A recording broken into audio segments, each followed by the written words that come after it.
Caesarean section झाल्यानंतर लवकर recovery होण्यासाठी जी फिजिओथेरपी करावी लागते त्या सिरीज मधला हा दुसरा व्हिडिओ. एकदा 2 आठवडे झाले, तुमचे टाके निघून गेले की तुमची मोबिलिटी वाढलेली असते, तेव्हा थोडीशी फिजिओथेरपी स्टेप अप करावी लागेल. पहिला व्यायाम म्हणजे पेल्विक टिल्ट. पेल्विस म्हणजे ओटीपोट किंवा श्रोणी. पाठीवर झोपायचं, गुडघे जवळ ठेवायचे आणि पेल्विस सपाट करण्याचा प्रयत्न करायचा. असा 5 ते 10चा एक सेट करायचा. दुसरा व्यायाम हील स्लाइड्स. पाठीवर झोपायचं, एका पायाची टाच जवळ घ्यायची आणि हळूहळू परत लांब करायची. तसंच दुसऱ्या पायाला करायचं. प्रत्येक बाजूला 10 रिपिटेशन झाले पाहिजेत. तिसरा व्यायाम म्हणजे ब्रिज पोज म्हणजेच सेतुबंधासन.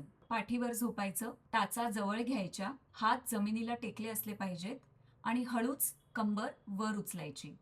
वर उचलण्यापूर्वी दीर्घ श्वास आत घ्यायचा, दीर्घ श्वास सोडायचा आणि मग कंबर वर उचलून धरायची. कंबर उचलून धरलेली असताना श्वास रोखायचा नाही, नॉर्मल श्वासोश्वास चालू ठेवायचा. एवढं 5 सेकंद जरी धरता आलं तरी भरपूर आहे. असं 5 ते 10 वेळा करायचं. चौथं आसन मर्जरासन, सीटेड कॅट काव. काव पोझिशन मध्ये दीर्घ श्वास आत घ्यायचा आणि कॅट पोझिशन मध्ये श्वास बाहेर सोडायचा. असं 8 ते 10 वेळा करायचं. पाचवा व्यायाम म्हणजे आर्म सर्कल्स. दोन्ही हात गोल फिरवायचे, एकदा मागच्या दिशेने आणि एकदा पुढच्या दिशेने. असं 8 ते 10 वेळा करायचं. ह्याच बरोबर पहिल्या व्हिडिओमध्ये जे एक्सरसाइजेस सांगितलेले होते ते सुद्धा कंटिन्यू करायचे. 2 ते 2.5 महिन्यानंतर अजून काही व्यायाम करावे लागतील, ते पुढच्या व्हिडिओमध्ये सांगेन.